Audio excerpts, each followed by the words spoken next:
13절로 18절입니다. 데살로니가전서 4장 13절로 18절.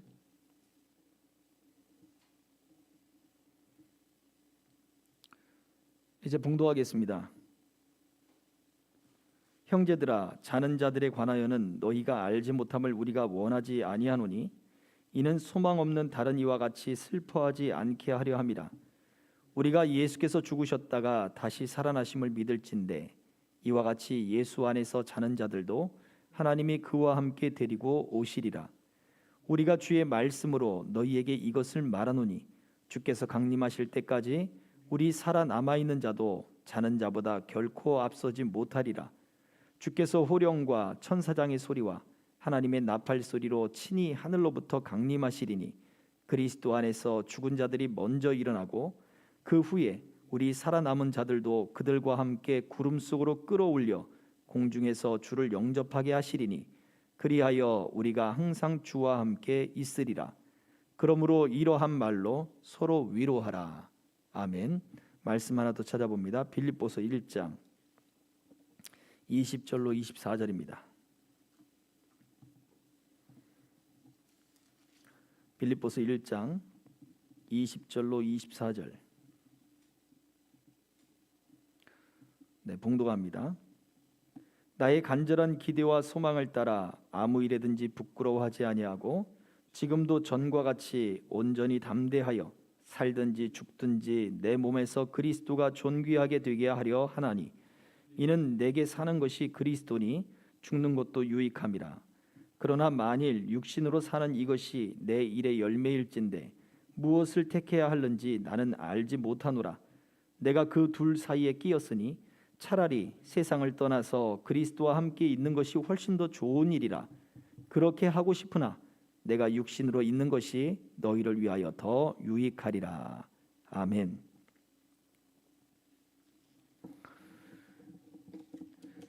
이 세상에 없는 새로운 일들은 아무리 말을 해주어도 사실 알기가 어렵습니다. 우리 어린아이들에게 조금 고급 정보를 알려줘 보세요. 그러면 그 아이는 자기가 경험했던 것을 자꾸 끄집어내서 거기에 비추어서 이야기를 합니다. 눈을 한 번도 보지 못한 아이에게 눈에 대해서 이야기를 해요. 하늘에서 하얀 것이 내려와. 밀가루야? 아니야. 작은데 손에 딱 닿으면 차가워. 얼음이야? 얼음하고 비슷한데 그게 그냥 하늘에서 쭉 내려와서 막 이렇게 쌓여. 쌓이는 게 뭐야? 그렇게 이야기를 할 거죠. 그죠? 그리고 그게 쌓이면 썰매도 타고 스키도 타고. 썰매가 뭐야? 스키가 뭐야? 고무신이야? 그런 아이가 경험했던 그러한 경험을 가지고 자꾸 생각해서 되묻게 되어 있어요. 하나님의 나라, 성경에서 이야기하고 있는 하나님의 나라도 마찬가지예요. 그래서 하나님의 나라, 그 나라와 그 땅에 대한 영원한 하나님의 나라든지 성경이 말하고 있는 그 하나님의 나라에 대한 일들을 보면 하늘나라는 이렇다, 하늘나라는 이렇다, 이것이 있고 이것이 있고 이것이 있다라고 말을 하기보다 하늘나라에는 이것이 없고 이것이 없고 이것이 없어 라고 말하는 것들이 많습니다. 거기는 눈물도 없고 슬픔도 없고 근심도 없고 다시 상하게 하는 것도 없고 수고하는 것도 없다라고 이야기를 해요. 이유가 뭘까요? 우리는 눈물을 경험했고 근심을 경험했고 수고로움과 해함과 서로 상하게 하는 것과 마음 아픈 그 일들을 우리는 수없이 경험을 했기 때문에 그래요. 그런데 하나님의 나라의 그 찬송과 영광스러운 일들을 이야기를 해주면 새로운 거기 때문에 알 수가 없는 거예요. 우리가 경험했던 것들을 가지고 너 거기에는 이게 없어, 그리고 이게 없어, 수고도 없고 눈물도 없고 근심도 없고 다시 상한 것도 없고 해야 하는 것도 없고 모든 인생의 수고로움이 거기에는 없어 라고 이야기를 해주니 아 그렇구나 라고 쉽게 이해할 수 있다는 거죠. 하나님의 나라가 바로 그렇습니다. 사람이 생각지도 못한, 기대하지도 않는 그러한 일들을 가지고 있는 것이 하나님의 나라예요. 그러다 보니 이 하나님의 나라를 통해서 소망이 있게 되면 무엇이 생기느냐? 결론적으로 바로 하나님의 위로가 있게 됩니다. 이 땅에서의 삶이 전부가 아니구나.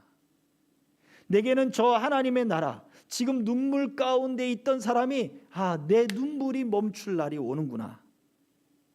근심 가운데 있던 사람이 내 근심이 멈출 날이 오는구나. 인생의 수고로움, 아픔 가운데 있던 사람이 그 아픔이 멈춰지고 수고로움이 그쳐지고, 그리고 내가 이제는 하나님 안에서, 우리 예수 그리스도 안에서 쉬는 그날이 오는구나 라는 것을 소망하게 되어진다는 거죠. 칼빈이 이런 얘기를 했대요. 어머니가 젖먹이에게 말할 때 젖먹이의 수준에 맞추려고 일부러 더듬는 것처럼 하나님께서 성경을 가지고 사람과 더듬거리며 말씀하신다. 우리가 알아들을 수 있는 말들로 하나님의 말씀이 기록이 되어 있는 거예요. 그래서 성경은 하나님의 나라에 대해 100% 이야기하지 않아요. 어느 정도까지 이야기합니까? 적당한 선에서 얘기하는 게 아니라 우리 구원에 필요한 만큼만 이야기하세요. 우리 구원에 필요한 만큼만. 그러므로 하나님의 말씀, 이 성경은 우리 구원에 필요한 모든 것을 담고 있어요. 그러나 하나님의 나라에 대한 모든 것을 담고 있지는 않아요. 우리가 이해할 수 없기 때문에.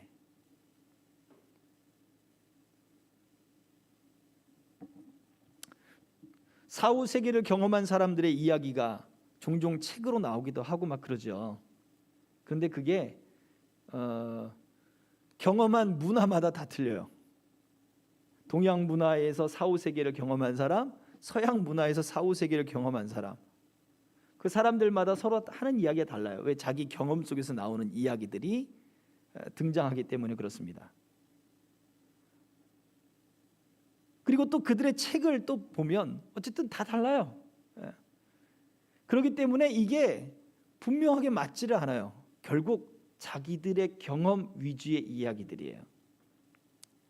그런데 우리가 분명히 아는 것은, 그럼에도 불구하고 하나님이 성경을 통하여 우리에게 하나님의 나라에 대한 메시지와 소망을 분명하게 주신다는 거예요. 결과적으로 우리는 그 하나님의 나라에서 우리의 모든 삶이, 우리의 거룩함이 완성되어질 거예요. 그리고 그 하나님의 나라에서 우리는 예수 그리스도와 함께 왕노릇할 것이다 라고 성경은 분명히 말씀해 주고 있습니다. 자, 오늘 본문의 말씀 보십시오. 첫 번째 본문에 보면 데살로니가전서 4장의 말씀이었는데, 주의 강림과 그리고 육체의 부활과 그리고 마지막 때를 이야기를 해요.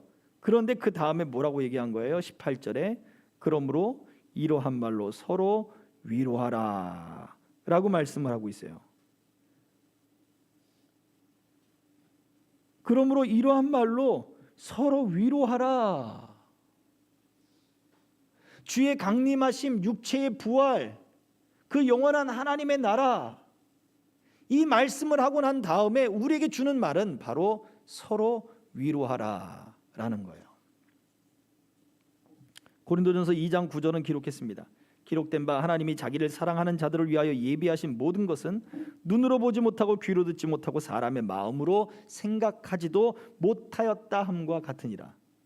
눈으로 보지 못하고 귀로 듣지 못하고 마음으로도 생각하지 못한 그 일을 하나님은 우리를 위하여 지금 예비하셨어요. 자기를 사랑하는 자들을 위하여 예비하셨어요. 우리가 그것을 뭐로 고백합니까? 사도신경 안에서 고백하는 거예요. 무엇으로? 육체의 부활과 그리고 영원한 생명을 나는 믿습니다 라고 하는 고백인 거예요.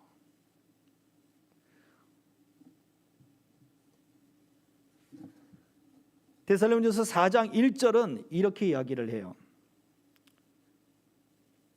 형제들아, 우리가 끝으로 주 안에서 너희를 권하고 너희에게 구하고 권면하노니 라고 하는 말씀으로 시작하는 거거든요. 육체의 죽음, 부활, 그리고 영원한 하나님의 나라의 시작에 대한 이러한 말로 서로 위로하라 라고 하는 그 말씀이 무엇부터 시작해요? 지금 이 땅을 살아가는 너희를 향해서 내가 구하고 권면한다 라고 하는 말로 시작하는 거예요. 그러니 아직 이 땅에 이 현실을 살아가는 데 있어서 더 많이 힘쓰라. 아니 지금까지 힘쓰고 애쓰고 그렇게 쥐어짜듯 신앙생활을 했는데 또다시 힘쓰고 애쓰라고요? 언제까지요? 도대체 언제까지요? 그러한 사람들에게 바울 사도가 오늘 본문을 통해 육체의 부활을 이야기하고 하나님의 나라를 이야기하고 그리고 이러한 말로 서로 위로하라라고 말해준단 말이에요. 결론은 무엇을 보는 거예요? 지금 현실을 살아가는 삶의 모습, 그 사람들에게 하나님의 나라, 우리 육체의 부활과 영원한 생명이라고 하는 것은 우리의 위로다라고 말해주고 있는 거예요. 사도신경에서도 우리가 그 순서에 따라 그렇게 고백을 해요. 그런데 이 순서가 다 어디에 걸려 있어요? 나는 성령 하나님을 믿습니다라고 하는 고백 속에 걸려 있는 거예요. 성령을 믿사오며 거룩한 공예와 따로 떨어진 게 아니라 성령 하나님을 믿는데 그 성령 하나님이 거룩한 교회를 거룩하게 세우고 말씀으로 우리를 부르고 그 말씀이 선포되어 죄를 사해주고 성도의 교제가 일어나게 하고 그리고 육체의 부활이 일어나게 하고 영원한 생명까지 우리를 이끌어 가심을 나는 믿습니다라고 하는 고백 속에 나온단 말이에요. 이게 연결되어 있는 거예요. 다 따로따로 떨어져 있는 것이 아니란 말이죠. 우리가 지난 시간에 살펴봤던 죄사함의 문제도 마찬가지예요. 교회에서 거룩한 말씀이 선포되면 그 말씀이 선포돼야만 하나님과의 진정한 연합 속으로 교제 속으로 들어갈 수가 있어요. 하나님과의 교제 속으로 들어가야만 우리에게 무엇이 일어나요? 넘어졌던 사람이 다시 일어나고 하나님 앞에 죄 용서함을 받는 그러한 삶들이 다시 소망하며 일어나며 다시 뒤에 살아난단 말이에요. 그렇게 해서 어디까지 우리가 완성될 그날까지 우리를 성령께서 이렇게 이끌어 가시는 거예요. 그래서 우리의 부활과 영생이라고 하는 문제는 장래에 있을 그 이야기 여기서 멈추지 않아요. 신학적인 이야기 여기서 멈추는 게 아니에요. 우리가 죽은 다음에 일어날 그 소망 아니에요. 지금 이 땅을 살아가고 있는 현실의 삶에 우리 삶을 쥐어짜듯 짜면서 우리의 믿음을 꽉 붙들어서 그냥 꽉 쥐어짜면서 주님 내가 주님을 붙듭니다 하고 쥐어짜면서 살아가는 그러한 성도들에게 무엇을 주는 것이냐? 바로 완성될 그날을 바라보며 소망하라, 위로하라. 이 소망이 있으니 서로 위로해라 라고 하는 위로의 메시지가 되는 거예요.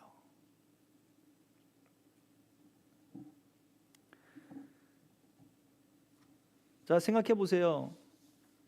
이것이 그 위로를 받는 것이 쉬웠습니까? 하나님의 말씀을 통하여 내게 소망이 되고 막 위로가 되냐고요.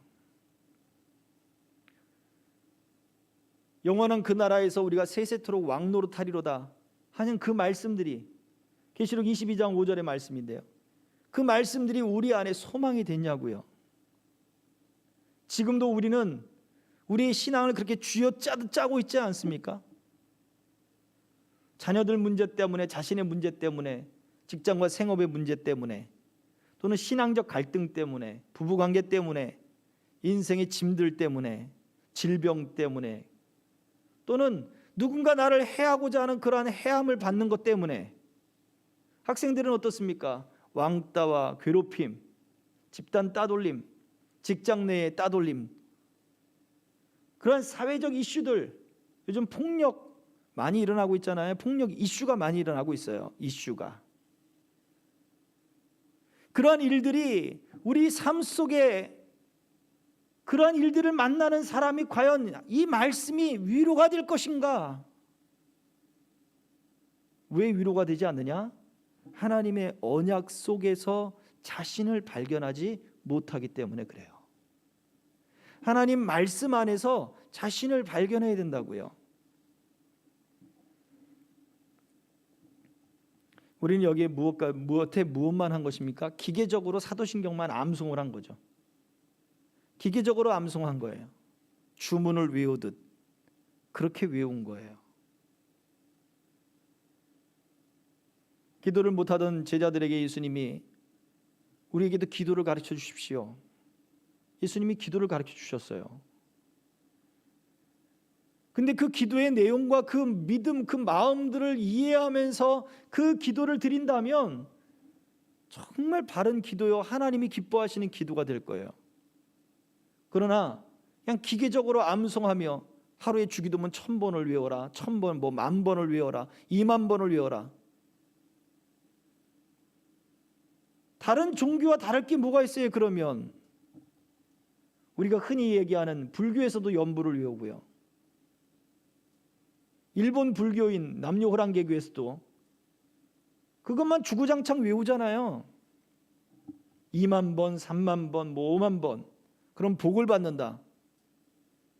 우리가 이러한 하나님을 향한 언약 속에서, 말씀 속에서 자신을 발견하면서 소망과 위로를 받아가면서 이것들을 신앙으로 고백하지 않는다면 우리에게는 후에 더 큰 어려움이 반드시 오게 돼요.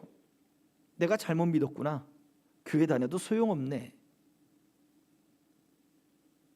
이러한 큰 어려움들이 오게 되어 있습니다.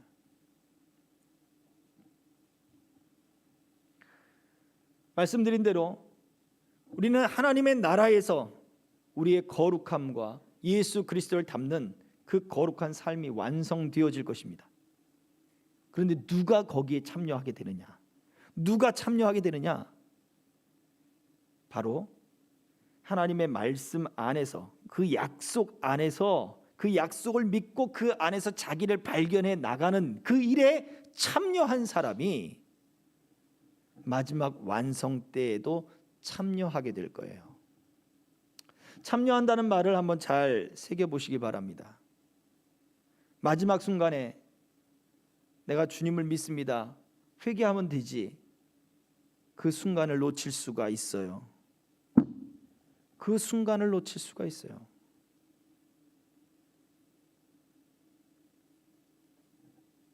십자가 위에서 마지막 순간에 내 죄를 용서해 주시고 예수님께서 오늘 낙원에 가실 때 내 영혼을 기억하옵소서 했던 한평 강도의 외침, 전적으로 그것은 특별한 은혜예요. 우리에게 원하는, 이제 예수 그리스도가 이 땅에 오신 이후에, 그 복음이 전파된 이후에 하나님의 약속들과 언약들이 예수 그리스도 안에서 이루어진 것임을 밝혀진 그 이후에 우리에게 원하는 하나님의 모습은 무엇이에요? 우리가 지금 하나님의 약속들 안에서 자기를 발견해 나가는 그 일에 지금 참여하기를 원하는 거예요. 그 일에 참여한다는 얘기는 하나님의 말씀들을 기억하고 그 말씀들 안에서 위로를 받기 시작해야 되는 거예요. 내가 지금 삶이 여전히 쥐어짜듯 하는 그 삶 속에 있지만, 눈물과 근심과 고통과 수고로움이 나의 삶을 쥐어짜고 내 진액을 쥐어짜고 있지만, 하나님의 약속이 그 가운데도 불구하고 소망이 너희에게 있다. 너희가 이 땅의 삶이, 이 육체의 삶이 너희의 끝이 아니다 라고 하는 하나님의 메시지들이 내게 소망으로 날마다 다가와야 되는 거예요. 거기에서 위로를 받고 넘어졌다 할지라도 일어나야 되고, 그 약속에서 위로를 받고 다시 마음의 방향을 잡고 내 삶의 방향을 잡고 생각을 바로 잡고 하나님께로 향하는 그 삶들을 살아가는 것, 이게 하나님의 언약 안에 참여하는 거예요. 내일을 다시 보는 것이 두려운 사람들이 있어요. 예를 들어서 폭력을 당하는 사람들이 있다. 학교에서 폭력을 당한다. 놀림을 당하고 따돌림을 당한다. 참 이게 쉽지 않은 일입니다. 정말 고통스러워요. 그런데 내일 또다시 학교를 가야 돼요. 학교 가면 누가 있어요? 자기를 괴롭히는 아이들이 있어요. 졸업을 했어요. 야, 신난다. 졸업하면 끝날 것 같지? 아니에요. 다음 학교로 진학하는데 그 아이들이 연결된 아이들이 있어요. 초등학교 때 그렇게 괴롭히던 아이들이 중학교 올라가고, 중학교 때 그렇게 괴롭히던 아이들이 고등학교 같이 올라가는 거예요. 그 초등학생이 그걸 딱 생각했을 때 어떤 일이 벌어질까요? 지옥인 거예요, 지옥.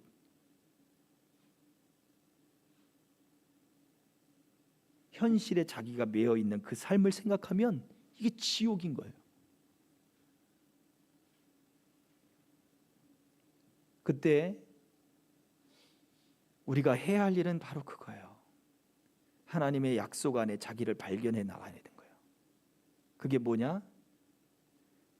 오늘이 아닌 내일이 시작되는 삶은 오늘보다 또 하루가 하나님과 가까워지고 있음을 알게 되는 거예요.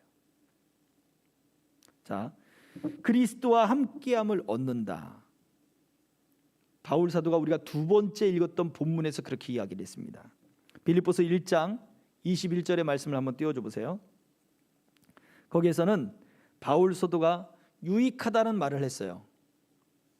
그 말씀 속에 그 유익하다라고 하는 말이 무엇을 얻는다라는 말로도 해석이 되어집니다. 다시 한번 읽어볼까요? 이는 내게 사는 것이 그리스도니 죽는 것도 유익함이라. 죽는 것이 유익하다. 죽는 것을 통해 무엇을 얻는 거예요? 그리스도를 얻는다는 얘기예요. 그리스도를 얻는다. 어떤 분이 지난 한 주간 생일이 되셔가지고 생일 축하드립니다 메시지를 보냈더니 나이를 먹어가는 게 이제 버거워진다고 그러더라고요. 50대 중반이 넘어가니까 나이를 먹어가는 것이 버거워지는 거예요. 네, 맞습니다. 우리의 육체는 나이가 들어가면 들어갈수록 인생이 버거워질 거예요. 그런데 우리가 말씀 속에서 우리 자신을 발견하는 게 뭐냐면 작년 한 해보다 새롭게 시작되는 또 한 해가 어떻게 된 거예요? 내가 주님과 가까워졌다 라는 생각을 가져야 된다는 거예요. 아니 이게 말이 됩니까? 네, 성경은 우리에게 그걸 이야기하기 때문에 그래요.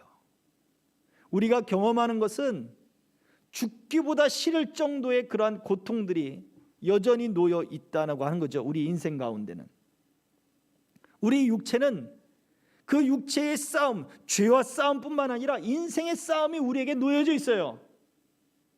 그럼에도 불구하고 우리는 하나님의 약속 안에서 소망을 발견하는 일을 시작해야 된다고요. 거기에 참여하는 거예요. 그 일을 시작한 사람에게 하나님은 그 구원을 완성시키며 하나님 안에 온전한 연합을 그때에 이루어 주실 것이기 때문에 그래요.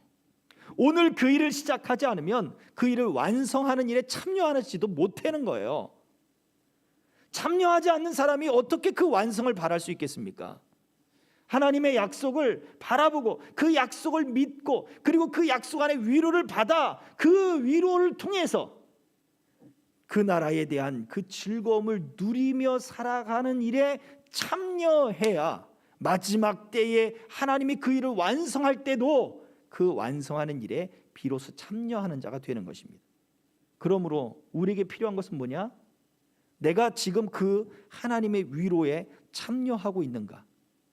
말씀들과 약속들을 바라보고 거기에서 위로를 내가 지금 받고 있는가? 그 위로를 받는 일을 내가 시작하고 있는가? 그 약속들 안에서 내가 위로를 찾고 있는가? 우린 이것을 되새겨 보아야 되는 거예요. 사도신경을 우리 고백할 때마다 그 하나님 육체의 부활과 영원한 생명, 그 언약 안에 내가 정말로 위로를 받고 있습니까? 라고 자기 자신을 되물어 봐야 돼요. 그 나라에는 수고로움도 없단다. 그 육체의 부활이 있을 때는 눈물도 없단다. 다시 해야 하는 것이 없단다. 하나님이 주시는 그 말씀들이 내게 위로가 되어야 되는 거예요. 자, 그런데 생각해야 될 것이 있습니다. 히브리서 2장 15절 말씀을 한번 찾아보겠습니다. 히브리서 2장 15절. 이 말씀에는요, 예수님께서 이 땅에 오신 이유를 설명해 주고 있어요. 사람이 어떠한 모습을 가지고 있는가, 그러한 사람들을 위해 예수님이 오셨는데 이렇게 말씀을 하고 있습니다. 읽어봅니다. 시작. 또 죽기를 무서워함으로 한평생 매여 종노릇하는 모든 자들을 놓아주려 하심이니. 우리가 종노릇한다는 것은 죄의 종노릇하기도 하지만 한평생에 매여 종노릇하기도 합니다. 한평생은 삶이죠. 우리 육신의 삶은 싸움터예요. 전쟁터예요.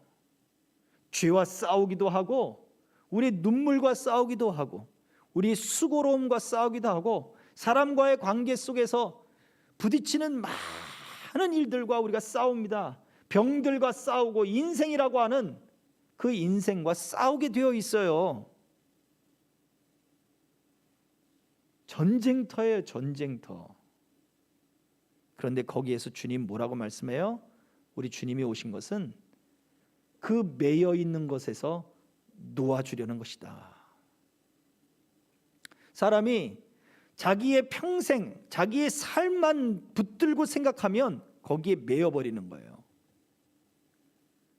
거기에 종노릇하게 되어 있어요. 그래서 믿음을 가져도 자기 평생, 한평생의 관점을 두고 거기에서만 자신을 발견해요. 나는 왜 이게 없고, 나는 왜 부모가 돈도 없고, 나는 왜 머리도 똑똑하지 않고, 나는 왜 잘나지도 않고, 나는 왜 키가 크지도 않고. 그러한 자기의 일평생에 매여 있는 사람은요, 신앙을 갖고 있다 하더라도 그 신앙에서 하나님의 말씀 속에서 위로를 얻지 못해요. 그러니까 뭐를 합니까? 끊임없이 그럼에도 믿음이 있으니까 어떻게 자꾸 쥐어짜는 거예요. 그래도 내가 믿어야지 하고 쥐어짜는 거예요. 기쁨, 행복, 위로, 자유, 평안 경험하지를 못하는 거예요. 하나님의 나라가 그래서 위로다, 평안이다, 기쁨이다, 찬송이다. 그게 뭔데요? 재미없을 것 같아요 라고 이야기를 하게 되는 거예요.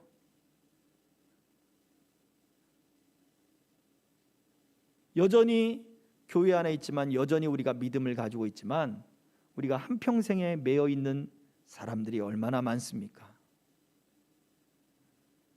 오늘날 교회가 세상과 다를 바가 없네 라고 말을 듣는 이유가 어디에 있습니까? 그것은 다른 데 있지 않아요. 우리가 한평생에 매여 있기 때문에 그래요. 우리 관점이. 육체의 부활과 영원한 삶은 장래일이 일이니까 그때 가서 뭐 처리하면 되지, 아니라니까요. 지금 영적 전쟁과도 같은 지금 우리의 이 싸움 가운데 하나님의 나라, 그 하나님의 나라는 우리에게 요구를 하시는 거예요. 너 이 하나님의 나라를 누려라. 이것을 맛보고 너 삶을 살아야 된다라고 말해주는 거예요. 빌립보서 1장 우리가 읽었지만 바울 사도가 이야기합니다. 23절에 내가 그 둘 사이에 끼었으니 차라리 세상을 떠나서 그리스도와 함께 있는 것이 훨씬 좋은 일이라. 그래, 맞네. 그리스도를 얻는 일이 좋은 거라면, 오늘보다 내일이 그리스도와 가까워지는 게 원하는 거라면, 그러면 당장 그냥 삶을 끝내버려야지. 밥도 굶어버리고 그냥 내가 그리스도께로 갈 거야. 그냥 더 이상 이 세상에서 고통받지 않고 그냥 그리스도께로 가면 되겠네 라고 생각할 수도 있겠지만, 바울 사도는 그렇게 얘기하지 않습니다. 내게는 사는 것이 그리스도다 라고 말씀을 했어요. 내게는 사는 것이 그리스도다. 그가 죽음을 여러 차례 죽음의 위협을 당했습니다. 그럼에도 불구하고 그는 죽음도 두렵지 않은 거예요. 내게는 사는 것이 그리스도다. 나는 그리스도와 연합해서 사는 것이다. 그래서 바울의 고민이 있어요. 내가 지금 그 둘 사이에 끼었다. 나는 지금 내 자신을 위해서는 더 그리스도와 연합하는 그 단계로 나는 빨리 들어가고 싶은데, 내가 살아있는 것이 삶의 열매다 라고 이야기해. 22절이에요 1장 22절. 그러나 만일 육신으로 사는 것이 내 일의 열매일진데, 네, 저와 여러분들이 사는 것이, 육체로 사는 것이 지금 우리 삶의 열매예요. 우리 삶의 열매. 우리는 그 열매를 위해서 지금 싸움에 살아가는 거예요. 죄와 싸움에 살아가고 육체 안에서 살아가는 거예요. 근데 바울 사도가 뭐라 얘기했냐면, 내가 육체 안에 사는 것이 너희들에게 더 유익이다. 바울 사도의 또 다른 고백이 있는데 갈라디아서 2장 20절은 이렇게 얘기합니다. 제가 읽어드릴게요. 내가 그리스도와 함께 십자가에 못 박혔나니 그런즉 이제는 내가 사는 것이 아니요 오직 내 안에 그리스도께서 사시는 것이라. 이제 내가 육체 가운데 사는 것은 나를 사랑하사 나를 위하여 자기 자신을 버리신 하나님의 아들을 믿는 믿음 안에서 사는 것이라. 하나님 아들을 믿는 믿음 안에서 사는 것이라. 나를 위해서 자기 자신을 버리신 하나님의 아들을 믿는 그 믿음 안에서 사는 것이라. 나는 죽음도 두렵지 않다. 지금 내가 사는 것은 그 예수 그리스도와 연합되어 그 예수 그리스도를 믿는 그 믿음 안에서 내가 지금 사는 것이다 라고 그는 고백하는 것이에요. 우리가 죽음도 두렵지 않습니다. 자발적 죽음을 택하는 사람은 죽음이 두렵지 않았던 거예요. 참 이게 슬픈 이야기인데, 죽음보다 더 두려운 것이 있었기 때문인 거예요. 그의 인생이, 그의 삶의 수고로움이, 그가 당하는 모든 괴롭힘들이 죽음보다 더 두려웠던 거예요. 우리가 그런 사람들한테 이야기합니다. 죽을 각오로 살아라. 근데 바울 사도는 이야기해요. 뭐라고 얘기하냐면, 주님을 얻는 것이다. 너희가 이제 사는 것은 예수 그리스도를 얻는 그 믿음 안에서 사는 것이다.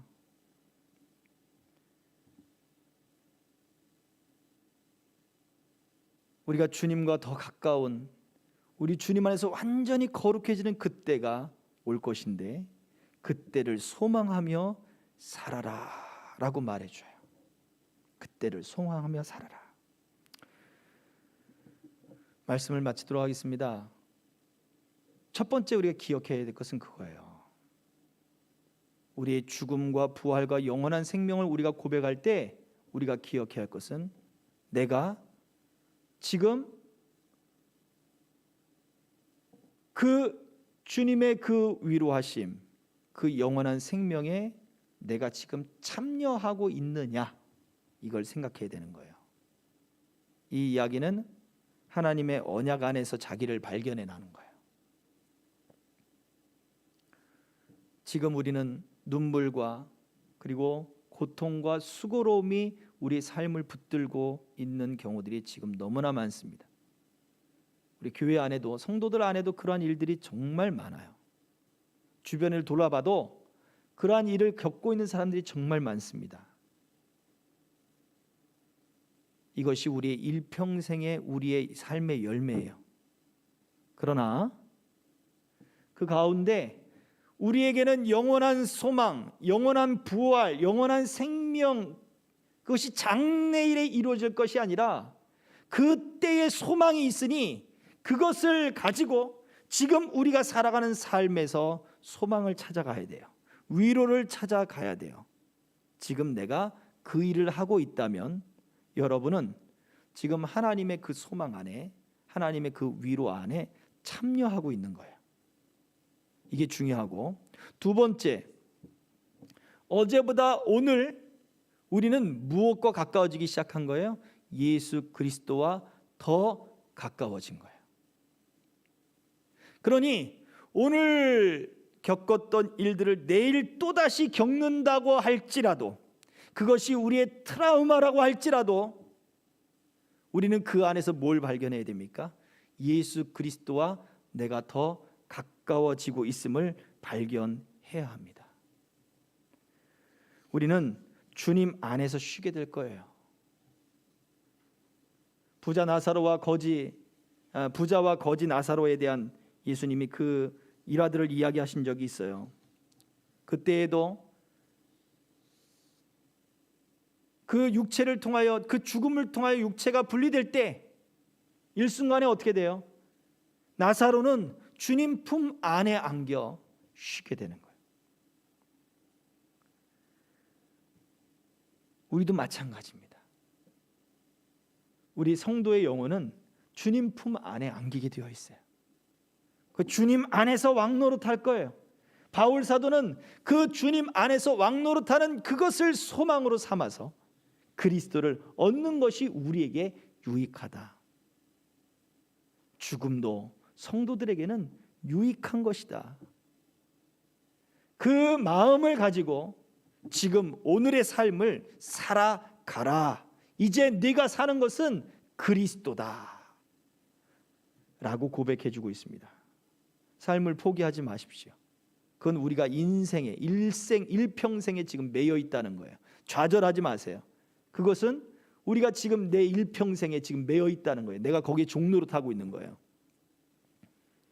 스트레스 받을 수 있습니다. 그러나 넘어졌다 하더라도 넘어져서 자빠져서 굴르고 있지 마세요. 일어나야 돼요. 약속을 붙들고 일어나야 돼요. 위로를 받고 일어나세요. 소망을 받고 일어나세요. 불의 종 엘리야도 넘어져서 자빠져서 로뎀나무, 큰 나무도 아니에요. 가시덩굴 같은 그 나무, 그 그림자 안에 얼굴을 디밀고 나는 여기서 죽겠습니다 라고 했었던 일들이 있었습니다. 하나님이 그를 위로하듯 하나님의 약속의 말씀들, 이 말씀들은 우리에게 위로가 됩니다. 하나님의 언약은 우리에게 위로가 되는 거예요. 영원한 육체의 죽음과 영원한 부활 또한 우리에게 영원한 위로가 되는 거예요. 아, 내가 어제보다 오늘 주님과 가까워졌구나. 여기에서 위로와 소망을 찾으세요. 그리고 그러한 눈물과 근심과 아픔과 염려와 수고로움이 있었는데, 주님, 그런 것들이 있었음에도 불구하고 내가 하나님의 약속을 붙들었습니다. 내가 주님을 얻었습니다 라고 고백하시길 바랍니다. 이것이 우리 성도들에게 놓여져 있는 삶의 모습입니다. 요한복음 17장 3절에서는 영생은 하나님과 그분이 보내신 그리스도를 아는 것이라 그랬어요. 하나님과 그리스도를 아는 것, 이것이 영생이라고 그랬거든요. 하나님과의 관계를 이야기해요. 근데 이 관계는 죽은 몸을 가지고서는 맺을 수가 없어요. 죽어서는 맺을 수가 없어요. 그래서 하나님이 사람들을 어떻게 하시는 거예요? 다시 육체로 부활시키는 거예요. 하나님과 완전한 연합을 이루기 위해서 죽은 그 낮은 상태로 죽은, 죄 가운데 죽은 영혼들을 하나님이 다시 부활시키는 거예요. 그냥 영혼만 부활시키면 간단하잖아요, 그죠? 그냥 쭉 갈라졌으면, 그냥 육체하고 몸이 그냥 쭉 갈라졌으면, 영혼과 육체가 갈라졌으면 그 끝이지, 뭐 하늘로 쫙 올라가고 그러면 끝나면 되는데 왜 죽은 육체를 부활해서 영광스러운 몸으로 바꾸느냐? 하나님과의 관계 속에 우리를 이끌기 위해서예요.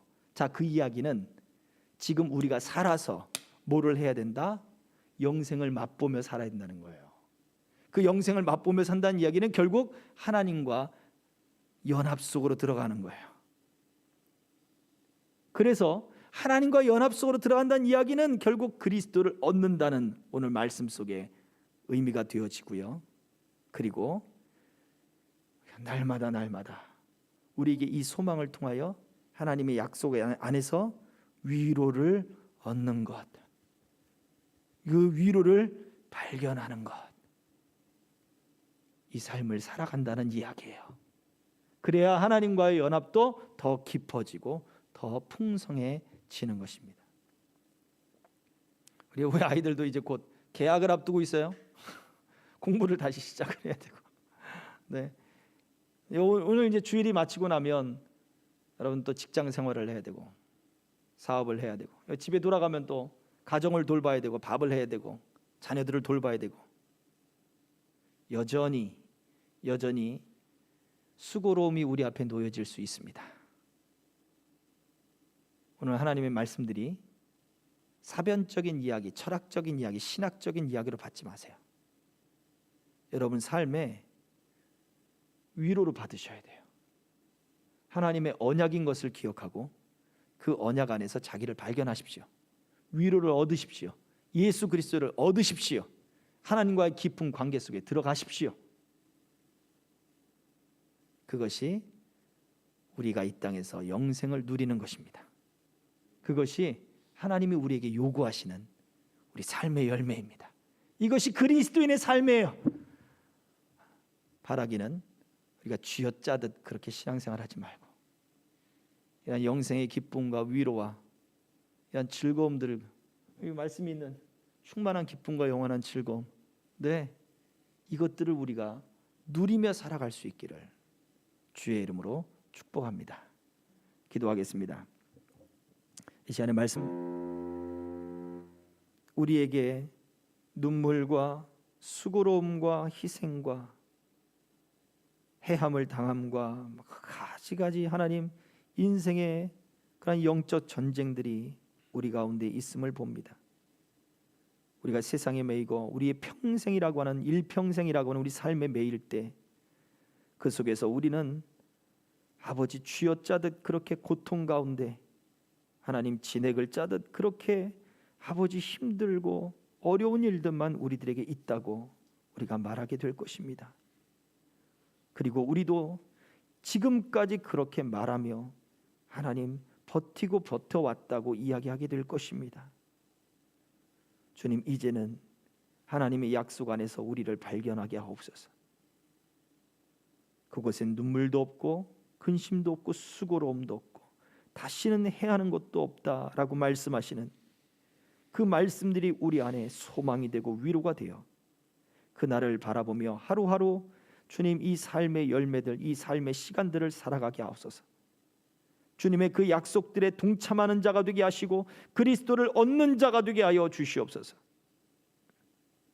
이 믿음이 그리스도이나 불리는 우리 성도들의 삶이 되게 하여 주옵소서.